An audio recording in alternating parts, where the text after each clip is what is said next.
할렐루야.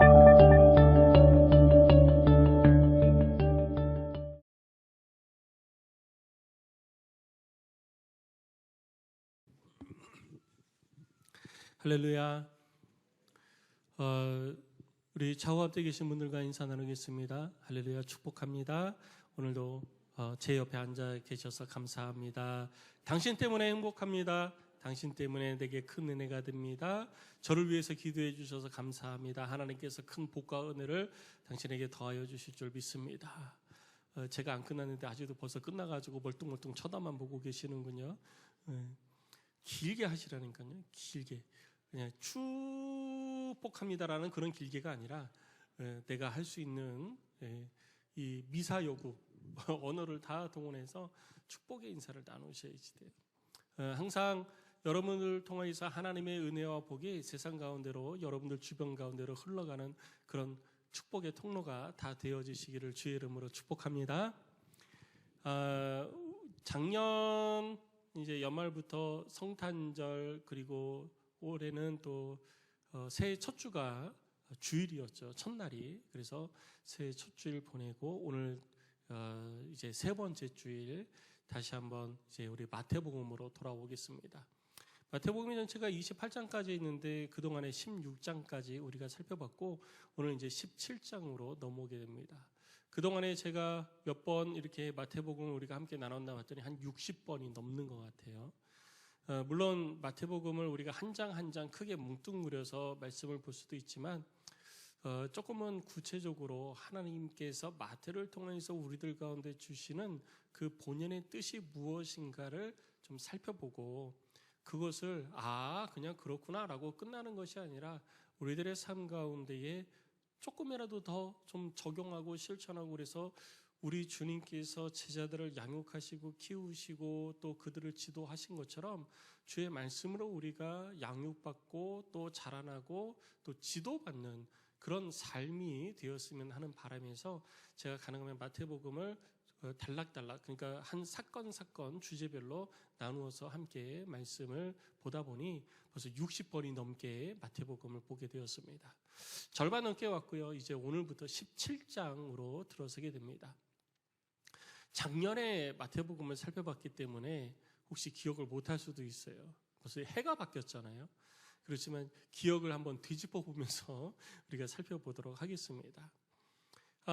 마태복음 16장에 들어서면서부터 예수님께서 자신의 고난당함과 그리고 죽으심 그리고 부활하심에 대해서 직접적으로 말씀하시기 시작했어요. 그 전에는 과거 선지자들이 구약에서 예언을 했던 것처럼 그러한 일들이 이 땅 가운데 있게 될 것이고 인자도 그렇게 되어지리라 라고 하면서 선지자들의 예언을 통해서 이루어지는 일들이라고 약간은 간접적인 부분에서 예수님께서 말씀을 하셨다면 16장에 들어오면서 예수님께서 제자들과 함께 계실 때에 직접적으로 말씀하셨어요. 이제는 내가 예루살렘에서 죽을 것이다. 그러니까 선지자의 예언대로 이러한 일들이 나타나리라 라고 하는 것이 아니라 내가 죽을 것이고 그리고 내가 3일 만에 다시 살아날 것이다. 그러니까 예수님 자신이 고난당하심과 죽으심과 부활하심에 대해서 제자들에게 아주 직접적으로 말씀을 하시기 시작한 것이 바로 마태복음 16장이었던 거예요. 어느 날 이 이야기를 들은 제자들은 굉장히 놀랬을 겁니다. 왜냐하면 예수님은 그들에게 있어서 메시아, 구세주, 그리고 왕이었어요. 그러면 왕은 고난을 당하면 안 돼요.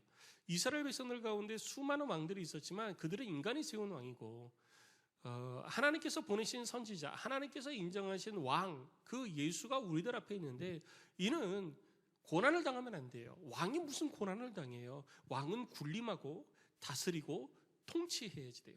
그리고 자기 백성을 보호하는 것이 왕의 역할입니다. 그런데 예수님을 그렇게 왕으로 모시고 여태까지 살아왔잖아요.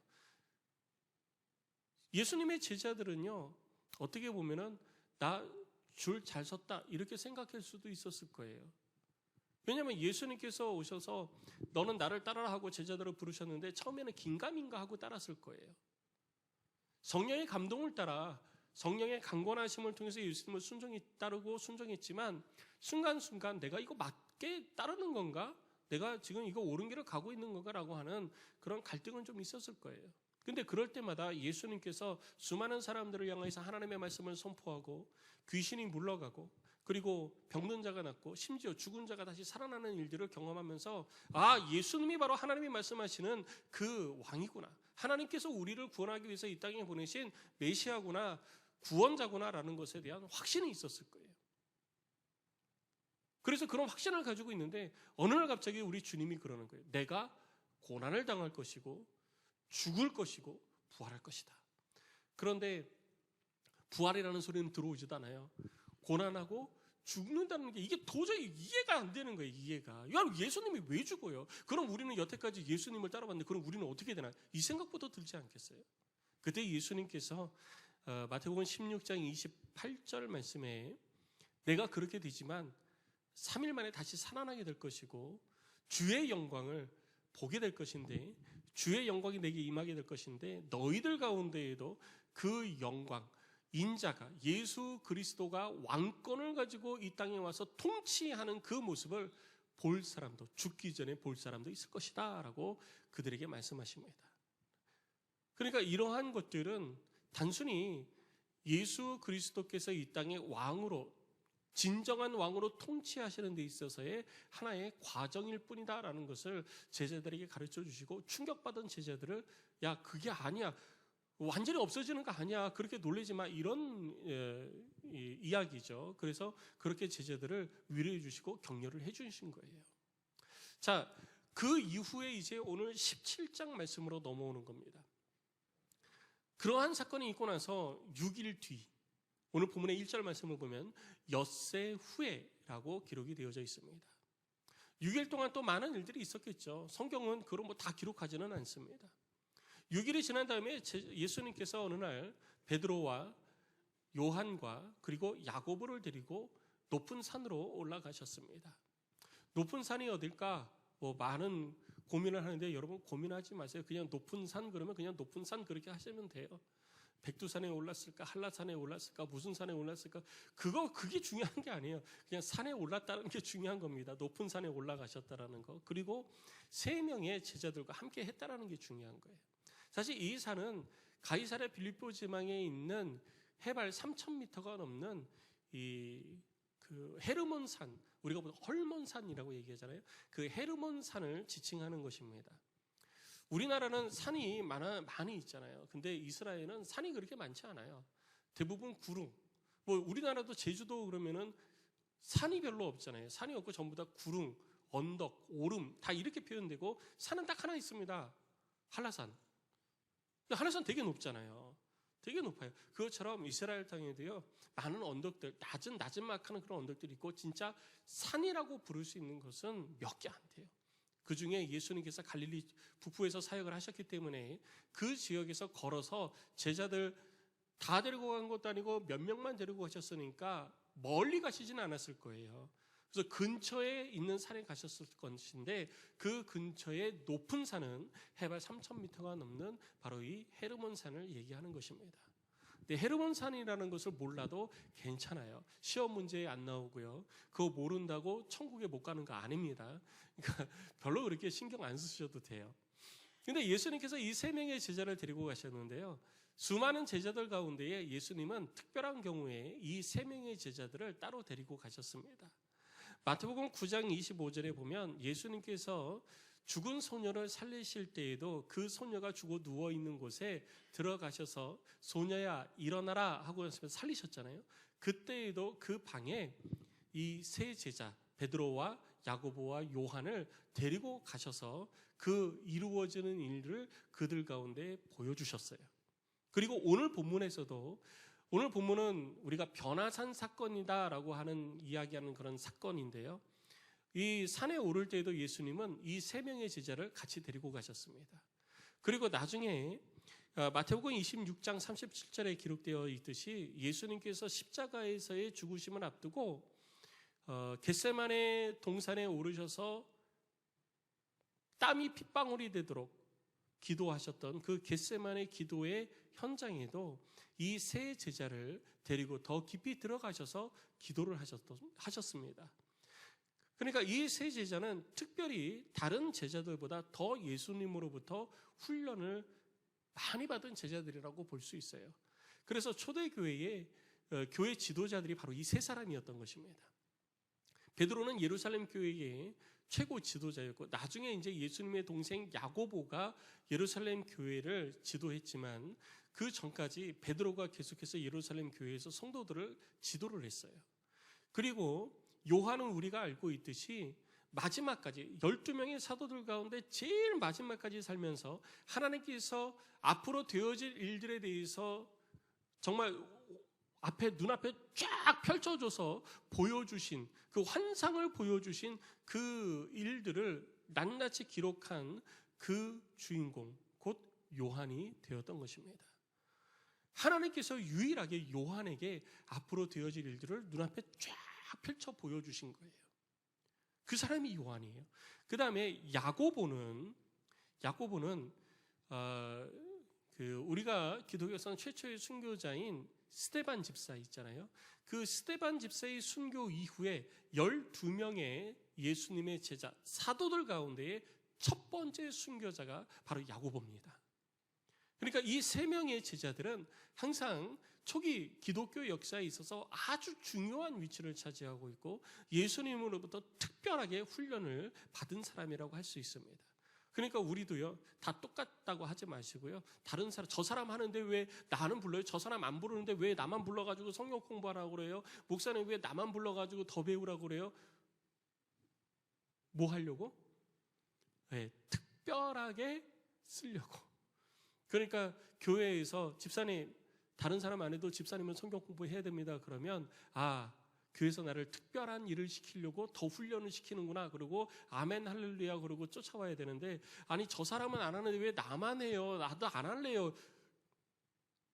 그러면 안 됩니다. 우리의 신앙의 기준은요, 성경이 되어야지 자꾸 다른 사람 기준 삼지 마세요. 그러니까 다른 사람 기준 사람이니까 저 사람보다 내가 조금 더 신앙생활을 잘하는 것 같으면 나는 신앙생활 잘해 라고 스스로의 만족감 속에서 생활을 할 수 있게 되는 거예요. 그런데 문제는 뭐냐 하면 하나님도 나를 향해서 동일하게 평가를 해 주시느냐가 문제인 거예요. 나 스스로는 나는 저 사람보다 잘해, 그러니까 나는 좋은 신앙인이야 라고 할 수 있지만, 하나님은 나를 바라보시면서 그래 너 좋은 신앙인, 좋은 그리스도인이야 라고 말씀을 하실 수 있느냐라는 거죠. 여러분 어떻습니까? 생각해 보세요. 1년에 성경을 일독하는 사람이 있는데 나는 성경을 1년에 3독해요.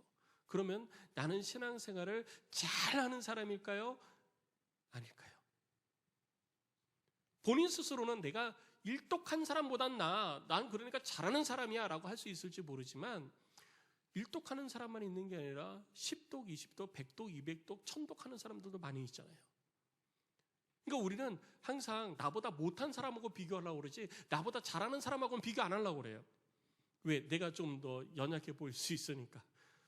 그런데 우리가 하나님 앞에서 비교되어지는 것은 사람이 아닙니다.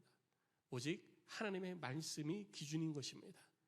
주의 말씀을 기준 삼아서 주의 뜻 가운데 행할 때에 그 뜻에 합당한 자들에게 하나님께서 하늘의 복과 은혜와 상급을 더하여 주시는 줄로 믿습니다.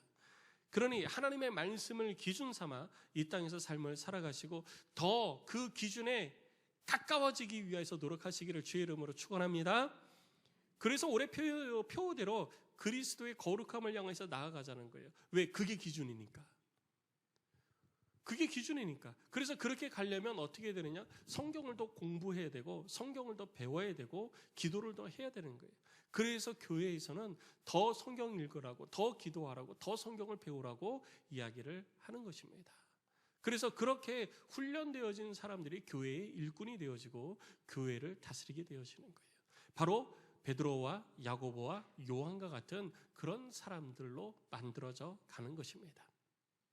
자, 예수님께서 이 세 사람을 데리고 산으로 올라가셨어요. 산으로 올라가시는데 어느 순간 갑자기 그들 앞에 예수님이 변화되어졌습니다. 오늘 2절 말씀을 보니까 그들 앞에서 변형되사 그 얼굴이 해같이 빛나며 옷이 빛과 같이 희어졌더라라고 기록하고 있습니다. 이것은 마태가 하여튼 자기가 표현할 수 있는 최고의 표현을 한 거예요. 꼭 이렇게 된 것만은 아닙니다. 변형되어졌다고 그러는데 여러분 우리가 변태라는 말 아시죠? 지금 여러분 머릿속에 떠오르는 그런 변태는 아닐 거라고 저는 확신해요. 우리가 일반적으로 변태 그러면 좀 이상한 사람, 정상적이지 못한 그런 남자, 여자 그런 사람들 우리는 그냥 저 사람 변태야 뭐 이렇게 얘기하잖아요. 그런 변태가 아니고 그의 가장 근본이 되어지는 본질은 남아있는데 그의 모습이 완전히 바뀌는 것이 변태예요. 그러니까 여러분 예전에 우리가 자연 시간에 배웠잖아요. 나비가 번데기가 되어지기 전에는 어떻게 되어 있습니까? 그냥 애벌레로 되어져 있어요. 그러다가 그 나비가 변태 과정을 거치면서 진정한 나비가 되어지는 거죠. 그럼 번데기로 있을 때에는 나비예요? 아니면 그냥 애벌레예요? 그때도 나비예요. 그때도 나비예요. 근데 모습은 나비의 모습이 안 보였던 것 뿐이죠. 이게 변태라는 거예요. 그래서 여러분 그 학적인 의미에서 이런 자연과학에서 이런 변이가 동물의 곤충의 변이가 이루어지는 그 변태라는 단어가 여기서 나온 거예요. 여기 이 예수님이 변형되어진 이 단어에서 이 변형이라는 단어에서 그 변태라는 학문적 단어가 파생이 되어진 겁니다. 그러니까 예수님의 본질은 뭐예요? 하나님의 아들 그대로였던 거예요. 그런데 이제까지는 하나님의 아들이신 예수님, 신이신 예수님께서 이제까지는 뭐로 살아오셨어요? 네, 사람의 모습으로 살아오신 거예요. 그러다가 지금 뭐 한 거예요? 잠시 잠깐 그 모습을 변형시켜서 본래의 모습을 보여주신 거예요. 그 본래의 모습을 보여주셨는데 그 본래의 모습을 보니까 이거 뭐라고 말로 표현을 할 수가 없는 거예요. 옷이 하얗게 되어졌다라고 하는데 그것은 우리가 여러분 마스크가 하얀색이잖아요. 그런 하얀색처럼 혹은 우리 헌금위원들이 입고 있는 가운처럼 그렇게 하얀색처럼 이렇게 변화되어진 것이 아니라 뭐라고 말로 표현할 수 없는 휘황찬란한 것이 나타난 거죠. 자, 이것은 뭐냐면 과거에 모세가 시내산에서 하나님을 뵙고 내려왔을 때 이스라엘 백성들 앞에서 모세 뒤에 비쳐 나오는 그런 광채로 인하여서 이스라엘 백성들이 모세의 얼굴을 제대로 쳐다보지 못했을 때가 있었습니다. 그래서 모세는 자기 얼굴에 수건을 쓰고 하나님의 말씀을 전했었어요. 그런데 이것은 계속되지는 않았어요. 얼마 시간이 지나서 이 광채는 사라졌습니다. 그것은 모세가 하나님 앞에 가서 하나님으로부터 나오는 빛을 모세를 통해서 반사되어져서 나왔었던 그런 빛이라고 볼 수 있습니다. 그 빛은 어디에서 왔냐? 그 빛의 근원은 어디냐? 바로 우리 하나님이 되시는 겁니다. 그 하나님의 빛은요, 햇빛하고는 다른 거예요. 하나님께서 이 땅을 창조하실 때 빛이 있으라 하셨더니 빛이 있었고 어둠이 물러갔습니다. 그래서 빛과 어둠으로 나뉘어졌어요. 그리고 그 빛과 어둠으로 나뉘어진 것이 지금의 우리가 이야기하고 있는 이 밖에 보이는 낮에 보이는 그 태양의 과시광선과 태양빛으로 나타나는 빛과는 다른 빛이에요. 왜? 태양은 언제 만들어졌습니까? 4일째 만들어졌어요. 태양을 통해서 우리들 가운데 나타나는 빛은 4일째 만들어진 빛이에요. 그 전에 나타난 이 빛은 하나님 자신이 빛이기 때문에 하나님이 자신이 이렇게 나타남으로 인해서 그 빛으로 인해서 어둠이 물러가게 된 거예요. 그래서 하나님 자신의 빛을 드러낸 것이고 이 빛이 어둠과 완벽하게 구분되어지고 이 빛이 있는 곳에는 어둠이 있을 수가 없는 것입니다. 여러분 지금 우리가 천장에 빛이 있는데 이 빛이 비치면 여러분들 가운데 어둠이 있을까요? 없을까요? 어둠이 있어요. 그림자가 있어서 어둠이 있고요. 또 내 겨드랑이나 옷 속은 어둠이 있습니다. 그런데 하나님의 이 영광의 빛이 임하는 데에는요, 이 어둠이 완전히 없어져 버리는 거예요. 그렇기 때문에 우리가 흔히 눈으로 보는 그런 빛과는 전혀 다른 빛입니다. 그래서 이스라엘 백성들도 모세를 통해서 드러나는 그 하나님의 영광의 빛을 간접적으로 봤지만 눈을 뜨고 도저히 쳐다볼 수가 없었던 것이죠. 오늘 예수님으로부터 나타나는 빛이 바로 그런 빛인 거예요. 그런데 가만히 보니까 예수님만 계신 것이 아니라 그 옆에 두 사람이 더 있었어요. 모세하고 엘리야입니다. 여러분 근데 저는 그런 생각을 했어요. 아니 베드로가 사진으로 그림으로 모세의 얼굴이나 엘리야의 얼굴을 본 걸까? 그런 생각 안 해보셨나요? 제가 이상한 거죠. 그런 생각 해봤어요. 아니 어떻게 한눈에 딱 보고 모세인지 엘리야인지 어떻게 한 번에 딱 알아? 지금처럼 엘리야의 얼굴이 딱 그려져 있고 뭐 사진으로 찍어놓고 모세의 사진 찍어놓고 막 그러면 우리가 모세, 엘리야 이렇게 하지만 우리는 모세의 얼굴을 지금 뭘로 기억해요? 네, 영화 속에 나오는 영화 배우의 얼굴을 모세의 얼굴로 기억하죠. 엘리야의 얼굴은요, 그림 속에 나오는 그 화가가 그린 엘리야의 모습을 엘리야의 얼굴로 기억하는 거예요. 실제로 그것이 엘리야의 얼굴과 모세의 얼굴은 아닌 거죠. 그런데 어떻게 베드로는 한 번에 딱 보고 엘리야다, 모세다 이렇게 딱 찍을 수 있었을까요? 그것은 이 땅의 모든 사람들은 죽어서 땅에 묻혔습니다. 그런데 딱 두 사람만 이 땅에 무덤이 없습니다. 그 무덤이 없는 자가 바로 모세와 엘리야입니다. 모세는 하나님께서 모세가 연로하여서 이제 죽을 때가 됐을 때 하나님께서 산으로 부르셨습니다. 신명기 34장 6절 말씀을 보면 하나님께서 모세를 부르셔서 모세를 장사 지냈어요. 모세가 산에서 장사 지내게 되어졌다라고 기록하고 있습니다. 그런데 한글 성경에는 그렇게 기록이 되어져 있는데 그 히브리어 성경을 직접 이렇게 번역해서 보면은요, 하나님께서 모세를 장사 지내신 거예요. 그러니까 모세의 죽음에 대해서 하나님께서 하신 거예요. 그래서 이거를 유대인들은 그리고 신학자들은 모세도 역시 죽음을 이 땅에서 보지 않고 하늘로 올라갔다라고 우리는 그렇게 말을 하고 있습니다. 그리고 어느 누구도 이 땅에서 모세의 무덤을 발견한 적도 인정한 것도 기록이 남아있는 것도 아무것도 없습니다. NIV 성경을 보면은 이 부분에 대해서 모세가 장사되어졌다라고 하는 이 부분에 대해서 뭐라고 얘기하냐면 He buried him 이라고 되어 있습니다. He buried him 이렇게 되어지는데 이게 뭐냐면 하나님이 그를 묻었다라는 거예요. 하나님이 그를 장사되어지게 했다. 하나님이 그를 이렇게 장례 치렀다라는 얘기예요. 그러니까 이거는 하나님만이 하시는 거예요. 그러니까 하나님만이 하신 게 뭐냐? 엘리야는 하나님이 하셔서 어떻게 했어요? 모든 사람들이 보는 앞에서 불병거를 타고 하늘로 올라갔잖아요. 그것처럼 하나님께서 모세도 너 이제 산으로 올라와라 해서 모세가 산으로 올라갔을 때 하나님께서 모세를 장사 지내게 되어지게 함으로써 모세를 하나님께로 불러갔다라고 한 거예요. 그래서 이 두 사람이 무덤이 없이 이 땅에 죽음을 보지 않고 하나님께로 올라간 사람이기 때문에 딱 보는 순간 우리는 누구지? 이렇게 할 수 있어요. 그런데 유대인들은 딱 보는 순간 모세와 엘리야입니다 라고 이야기를 할 수 있는 거죠. 그래서 베드로는 처음 봤지만 딱 보는 순간 모세와 엘리야다라는 것을 한눈에 알 수 있었던 거예요. 그래서 예수님과 모세와 엘리야가 같이 있는 것을 보고 베드로가 마음에 막 흥분이 된 거예요.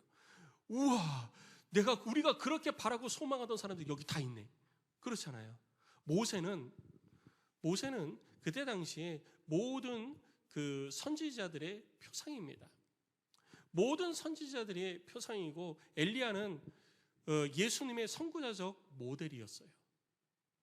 그래서 이 사람들이 이 유대인들에게 있어서는 아주 존경의 대상이고 바라봄의 대상인데 그들이 눈앞에 있는 걸 본 거예요.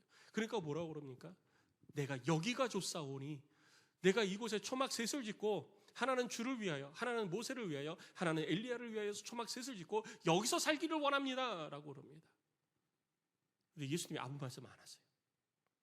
자, 왜 초막셋? 이왕이면은 기와집, 그렇죠? 99칸짜리 거대한 집, 아니면 이때는 예루살렘이니까 이스라엘이니까 성을 크게 짓고 내가 그렇게 당신들과 함께 거하고 싶습니다. 내가 성을 지어드리겠습니다 라고 하면 좋은데 왜 하필이면 가장 보잘것없는 초막일까요? 그 이유는 이스라엘 백성들이 초막에 거한다는 것은 하나님의 은혜 가운데 거했다라는 거예요. 이스라엘 백성들이 출애굽하고 나서 초막에 거하던 때가 언제입니까? 광야 시절이에요. 그 광야 시절에는 하나부터 열까지 다 하나님의 은혜로 살았습니다. 아침에 눈을 떠서 하나님이 베푸시는 만나로 배를 채웠고요. 그리고 낮에는 구름 기둥으로, 밤에는 불 기둥으로 하나님께서 그들을 보호하여 주셨고요. 그리고 저녁에는 메추라기로 그들의 배를 채웠고요. 사막에 있으면서 수없이 목이 타는 그 갈증 속에서는 하나님께서 반석에서 물을 내게 하셔서 그냥 퐁퐁퐁퐁 솟아나는 샘이 아니라 강을 이루게 하시는 그 물을 주셔서 이스라엘 백성들의 갈증을 해결해 주신 거예요. 하나부터 열까지 전부 다 하나님의 은혜 가운데 살았던 것이 초막이었던 거예요. 그래서 베드로는 우리가 당신들이 여기 있사오니 당신들이 있는 그곳에 하나님의 은혜 가운데 우리가 있기를 원합니다. 그래서 내가 초막셋을 짓겠습니다라고 표현을 한 거죠. 근데 문제는 예수님도 하나님도 거기에 대해서 베드로를 칭찬한 것이 하나도 없다라는 거예요. 자기는 열정이 가지고 내가 주를 위해서 막 그랬는데 아무것도 반응이 없어요. 왜? 그게 중요한 게 아니기 때문에. 가끔 우리는 주를 위하여서 내 열심을 다해서 내가 이렇게 섬기겠습니다, 이렇게 헌신하겠습니다 그러는데 그것이 나의 열심인지 주님의 열심인지를 봐야지 되는 거예요. 내 열심도 하나님의 뜻에서 벗어나면 안 되는 것입니다. 내 열심도 하나님의 뜻에 맞아야 되는 거예요. 그래서 베드로가 그렇게 열심히 해서 막 고백을 했지만, 대단한 고백을 한 것처럼 보이지만 하나님도 예수님도 거기에 대해서는 이런 방금 말씀이 없습니다. 그리고 그때 주의 음성이 들리는데요, 이런 말씀이 들립니다. 5절 말씀에 보니까 이는 내 사랑하는 아들이요 내 기뻐하는 자니라. 너희는 그의 말을 들으라 라고 하는 이 음성이 들립니다. 여러분, 이 말씀은 과거 예수님께서 그 요단강에서 세례 요한에게 세례를 받으시고 올라오셨을 때 하늘의 문이 열리면서 하늘로부터 들렸던 소리와 같습니다. 마태복음 3장 10절에 기록된 것처럼 그때 예수님께서 세례를 받으시고 올라오실 때 하늘로부터 소리가 있어서 이는 내 사랑하는 아들이요 내 기뻐하는 자라라고 예수님이 누군지에 대해서 증거해 주셨던 말씀이에요. 이 말씀이 오늘 본문에서 다시 한번 언급되어집니다. 그런데 중요한 것은 그 다음에 한마디가 더 붙는다는 거예요. 너희는 그의 말을 들으라. 여러분, 주님이 하나님께서 이 말씀을 왜 하셨을까요? 이 말씀을 하신 이유는 마태복음 3장에서도 기록되어졌을 때 똑같이 우리 주님이 누구인지를 우리한테 다시 한번 분명하게 가르쳐 주는 거예요. 이스라엘 사람들은요, 예수님이나 모세나 엘리야나 다 동일하게 생각을 했습니다. 다 위대한 선지자로. 그래서 예수님께서 이 땅에 오셨을 때도 주님은 위대한 선지자입니다. 엘리야 같은 선지자입니다. 그래서 예수님께서 물어보셨잖아요. 너희는 나를 누구라 하느냐? 그때 사람들은 주님을 선지자라고도 하고 율법 선생님이라고도 합니다. 그럼 너희는 나를 누구라 하느냐? 세상 사람들은 그렇게 얘기하는데 너는 나를 누구라 하느냐? 주는 그리스도시요 살아계신 하나님의 아들이십니다. 우리 하나님께서 예수님에 대해서 말씀하셨던 그 말씀 그대로 고백했을 때 바요나 시몬아 네가 복이 있도다라는 칭찬을 하셨던 거예요. 오늘 본문을 통해서도 하나님께서 다시 한번 언급하시는 게 뭐냐면 이는 내 사랑하는 아들이요 내 기뻐하는 자라. 그분이 우리들 가운데 어떤 분인지 다시 한번 가르쳐 주는 거예요. 모세, 엘리야 혹은 예수님의 제자들 어디 감히 그들은 하나님 앞에 피조물들이잖아요. 어디 감히 하나님 앞에 피조물들을 이 땅의 창조주 되신 예수님과 비교를 하냐는 거예요. 예수님은 요한복음 1장 1절에 보면 태초부터 계신 분이십니다. 태초부터 계셔서 이 땅에 우리 하나님과 함께 이 땅의 모든 것들을 창조하신 분이 예수님이십니다. 그리고 그의 형상을 따라서 우리가 사람이 하나님의 형상을 따라 지음을 입었는데 그것도 역시 우리 주님이 사람보다 먼저 계셔서 우리를 창조하셨습니다. 그리고 모세를 통해서 이 땅 가운데 하나님의 말씀이 율법이 드러났는데 그 율법이 누구로부터 하느냐? 하나님으로부터 온 거예요. 그 하나님과 함께 계시는 분이 바로 예수 그리스도시고 예수 그리스도가 바로 하나님이십니다. 그래서 예수 그리스도가 곧 말씀이 되시는 것입니다. 그래서 요한복음 1장 1절에 태초에 말씀이 계시니라 라고 선언을 하고 있는 것입니다. 그 말씀이 되신 예수님께서 육신의 옷을 입고 이 땅에 오신 것입니다. 그런데 어찌 감히 이 땅에 하나님의 피조물 되어진 우리 인간과 선지자와 예수님을 같이 비교를 할 수 있겠냐는 거예요. 아니라는 거죠. 그들 가운데에서 선포되어진 내 말, 모세를 통해서 너희들 가운데 들려졌던 그 율법보다 누구의 말이 더 중요하다? 예수님의 말이 더 중요하다. 왜? 모세를 통해서 선포되어진 그 율법도 누구로부터 왔으니까? 예수님으로부터 왔으니까. 엘리야를 통해서 수많은 이적과 기사와 표적들, 그리고 수많은 예언들이 되어졌는데 그 모든 것들보다 누가 더 중요하다? 예수 그리스도가 더 중요하다. 예수님의 권위가 어떠한 권위인지를 우리 가운데 드러내주는 거예요. 그럼 그 권위를 드러내주면서 우리 하나님께서 뭐라 하시느냐? 너희는 그의 말을 들으라. 모세도 엘리야도 그리고 함께 있는 베드로, 야고보, 요한, 너희들 모두 예수 그리스도, 너희들 앞에 있는 이 예수는 내 사랑하는 아들이요 내가 기뻐하는 자니 너희는 그의 말을 들어라. 그 말은 그의 말을 계속해서 그가 지금 하는 이야기만 집중해서 들으라는 얘기가 아니라 그를 통해서 얘기되어지는 모든 하나님의 말씀과 가르침에 귀를 기울이고 그 말에 순종하라라고 말씀해 주시는 거예요. 그리고 이 음성이 들리니까 제자들이 겁이 나가지고 땅에 펄쩍 엎드린 거죠. 예수님께서 겁내지 말고 무서워하지 말고 일어나라 그랬더니 눈을 들어보니까 다 사라졌어요. 그리고 예수님만 계시고 예수님의 뒤에 나타났던 빛도 없어진 거예요. 그리고 예수님이 제자들과 함께 내려옵니다. 내려오면서 예수님께서 제자들에게 말씀하시는 거예요. 야, 너희들 오늘 본 거 다른 사람들에게 이야기하지 마. 9절 말씀을 보니까 이렇게 말씀하십니다. 인자가 죽은 자 가운데서 살아나기 전까지는 너희들이 본 것을 아무에게도 이르지 말라. 이거는 내려가서 여러 사람들한테 이야기해야 될 부분이에요? 얘기하지 말아야 될 부분이에요? 얘기해야 될 거예요. 야, 내가 예수님하고 같이 산에 올라갔는데 거기서 내가 누굴 만났는지 알아? 모세와 엘리야를 만났는데 그때 하늘에서 소리가 들려서 이런 소리가 들려서 막 이러면서 막 입에 거품 물고 자랑해야 될 거잖아요. 널리 알려야 될 거잖아요. 그런데 예수님은 하지 말래요. 왜 하지 말라고 그러신 걸까요? 그 이유는 예수님의 십자가에서의 죽으심과 부활하심이 사람들 앞에 하나의 한낱 구경거리가 되기를 원치 않으셨던 것입니다. 여러분, 만약에 제자들이 내려와서 이렇게 되어졌는데 예수님이 이제 하나님의 아들로서 이 땅에서 사역을 하실 거예요. 죽으셨다가 다시 살아나신 그 말 바로 이루어질 거예요. 막 그러면요. 여러분 어떻게 하시겠어요? 저 같으면 어떻게 할까요? 우리 같으면 어떻게 할까요? 야, 그래? 저 사람이 죽었다 살아난대?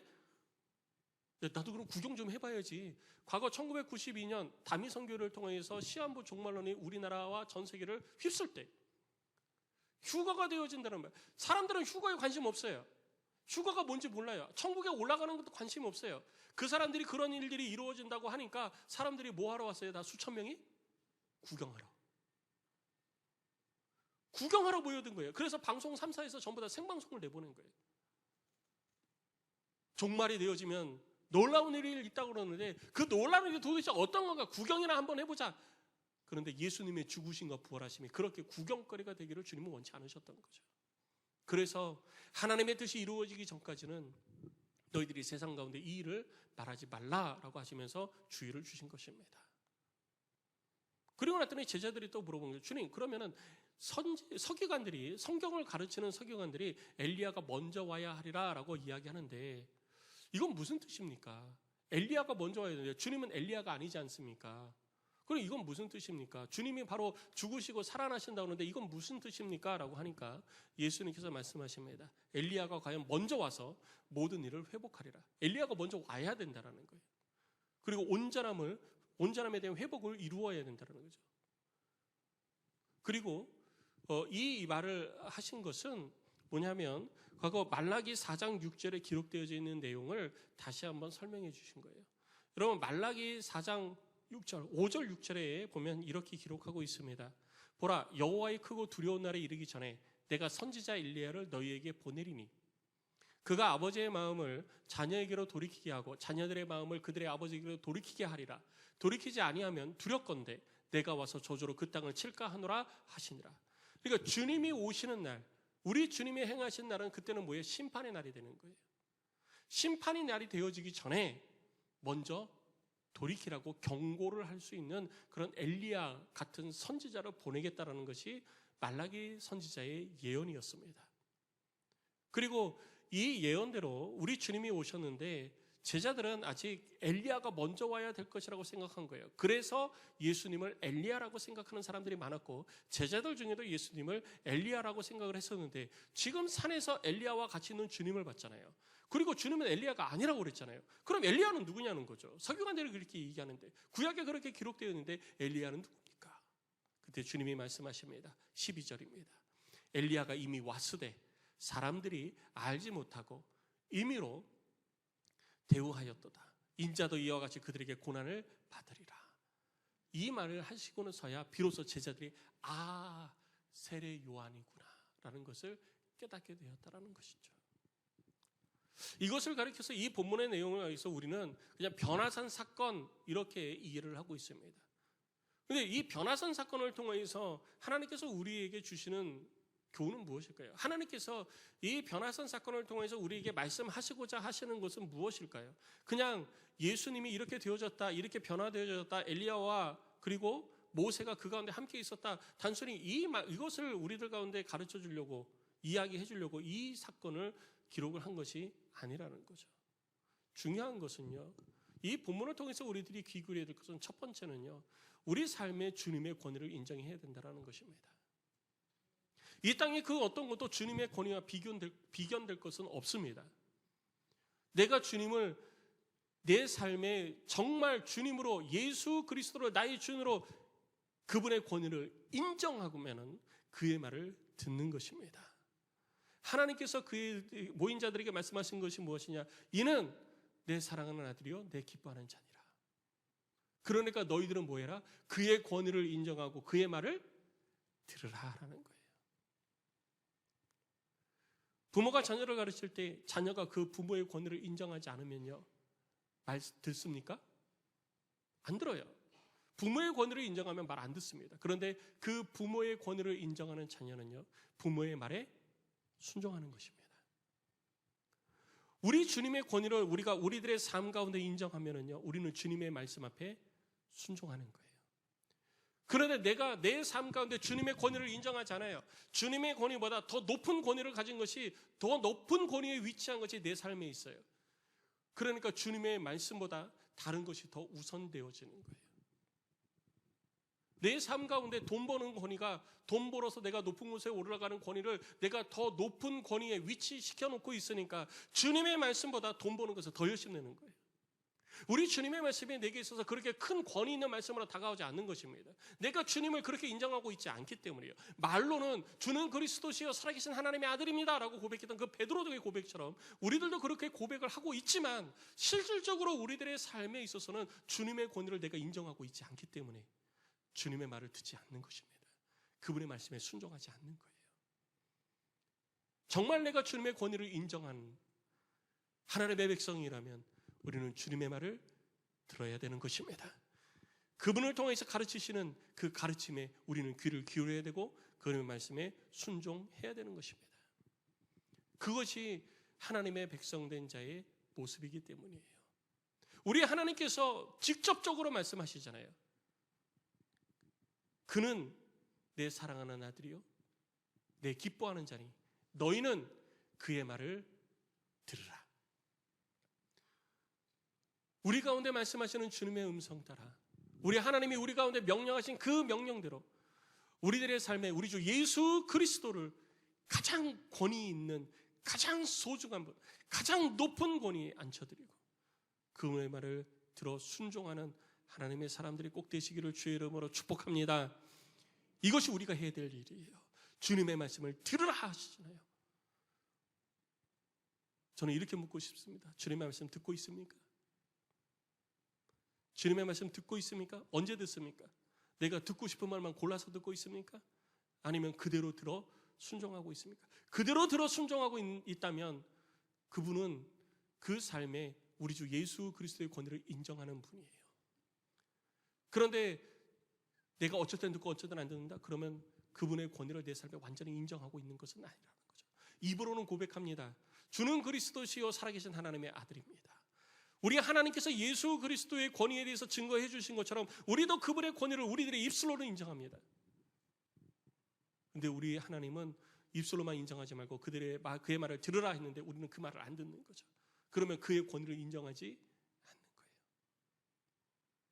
여러분 자신의 모습을 다시 한번 돌아보면서 이제는 주님의 음성에 귀를 기울여 순종하는 저와 여러분들이 되시기를 주의 이름으로 축복합니다.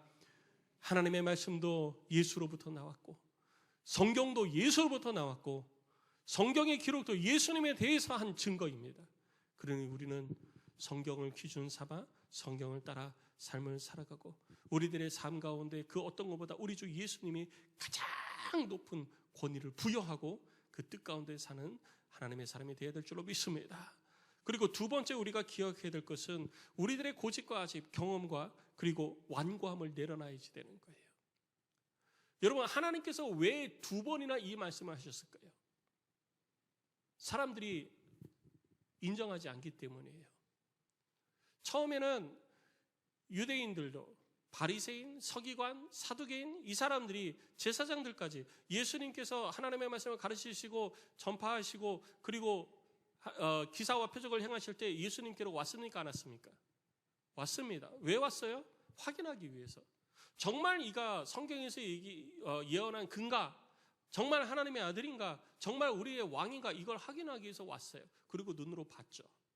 눈으로 봤더니 진짜 구약의 말씀대로 해야 하네요? 그대로 하시고 있는 거예요. 그대로 하시고 있는 거예요. 그런데 그것을 인정하면 예수님은 뭐라고 그랬어요?